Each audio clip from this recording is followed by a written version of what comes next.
देखिए मैं पाकिस्तान इस वक्त मुश्किल में आ गया है इस टेस्ट मैच में और समझ नहीं आ रहा कि ये क्या जुनून था कि आसिफ आफरीदी को डेब्यू करवाना ही करवाना है। ठीक है उन्होंने विकेट्स लिए, इसको एग्री करते हैं। लेकिन एक चीज़ जो पाकिस्तान को नुकसानदेह या नुकसान पहुंचा गई वो ये थी कि आपको पहले इस टेस्ट से 2 दिन पहले तक तमाम फॉर्मर क्रिकेटर्स को आप सुन ले जाकर वो यही कह रहे थे कि पिंडी के पिच पर आप एक पेसर्स के साथ अगर जा रहे हैं, एक पेसर के साथ, तो ये रिस्क है। और वही हुआ कि जब टर्न नहीं हुआ तो आपके शाहीन शाह अफरीदी को मुसलसल बॉलिंग करवानी पड़ी, जिससे यकीनी तौर पे उन पर भी इम्पैक्ट होगा। आगे उन्हें ओडीआई का कप्तान बना दिया तो प्लानिंग नज़र नहीं आती। अगर आपने आसिफ अफरीदी को डेब्यू करवाना था, जो कि एक जिद लग रही थी, तो आपको फिर नुमान या साजिद में से किसी एक को बिठा देना चाहिए था और एक पेसर के साथ जाना चाहिए था कि इस सिचुएशन में जहां पर वो एक वक्त आपको आपकी उन पर लीड थी, अब वो आप पर लीड ले गए, तो ये 70-71 रन की लीड बहुत भारी पड़ेगी और 4 विकेटें ऑलरेडी आपकी गिर गई है जब हम ये वीडियो बना रहे हैं। तो पाकिस्तान मुश्किल में नजर आ रहा है, तो एक ही स्ट्रैटेजी के स्पिन विकेट बनाना है और उनको खत्म कर देना है, तो ये कहीं ना कहीं आपके भी गले पड़ सकती है। अगर आपको याद हो पिछला जो वेस्ट इंडीज का टेस्ट हम हारे थे जनवरी में 8-9 महीने पहले,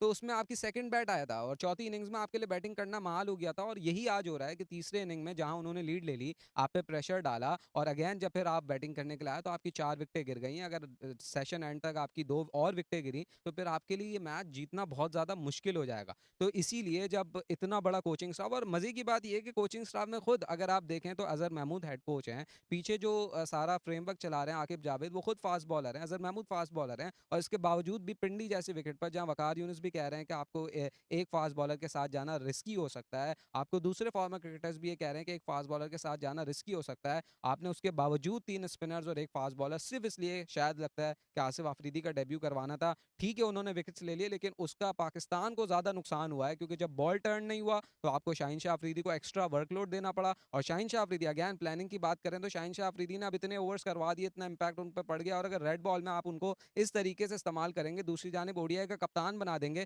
तो फिर आप कैसे कह सकते हैं कि शाहीन शाह अफरीदी का वो पेस नहीं आ रहा, शाहीन शाह अफरीदी उस रिदम में नजर नहीं आ रहे, क्योंकि वर्कलोड अगर उन पर देखा जाए तो वो एक्सट्रीम लेवल का है। और अगर इसी तरीके से चलता रहा तो आप शाहीन शाह अफरीदी जो इस वक्त रिदम में नजर आ रहे, एक दफा फिर रिदम खो देंगे। तो पाकिस्तान इस वक्त मुश्किल में है, ऐसा लगता है साउथ अफ्रीका ऑलमोस्ट ये टेस्ट मैच जीतने की पोजीशन में, अगर यहाँ से हारेगा तो कोई मतलब मुआवजा ही होगा पाकिस्तान के लिए, अदरवाइज ये पाकिस्तान के हाथ से मैच निकल गया।